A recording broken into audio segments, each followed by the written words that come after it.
अस्सलामुअलैकुम सामीन। 25 ज़िलक़ादा और 3 जून है।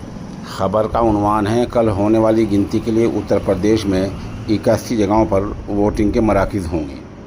लोकसभा चुनाव 2024 के नतीजों को लेकर होने वाले गिनती की तैयारियां यूपी में पूरी तरह कर ली गई हैं। उत्तर प्रदेश के डीजीपी प्रशांत कुमार ने सहाफ़ियों को बताया कि गिनती की सारी तैयारियां पूरी कर ली गई हैं। जिस तरह से यहाँ वोटिंग पुरअमन तरीके से हुआ है, ऐसी गिनती भी पुरअमन तरीके से होंगी। उन्होंने कहा, रियासत में 81 जगहों पर गिनती की जाएगी। कई ज़िलों में एक से ज़्यादा सेंटर बनाए गए हैं और मरकज़ी इलेक्शन कमीशन की हिदायत के मुताबिक ये काम किया जा रहा है। उन्होंने कहा कि जिस वक्त गिनती होगी तो 3 तरह की सिक्योरिटी होगी। बिल्कुल अंतर की सिक्योरिटी मरकज़ी फ़ौज के जो मरकज़ी जवान होंगे उनके साथ होगी, वो उनकी ज़िम्मा होगी। दरमियानी सिक्योरिटी पीएससी के ज़रिए की जाएगी और बाहरी जो सिक्योरिटी होगी वो लोकल पुलिस के ज़रिए होगी।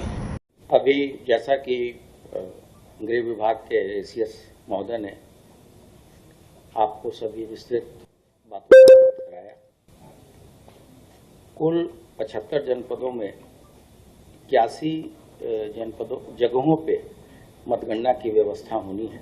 कुछ ऐसे जनपद हैं जहां 2-2 काउंटिंग सेंटर हैं। उसको रखते हुए,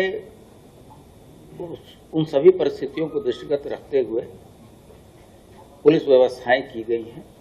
इस संबंध में भारतीय निर्वाचन आयोग के जो भी निर्देश हैं उसके हिसाब से ही फोर्स का व्यवस्थापन किया गया है।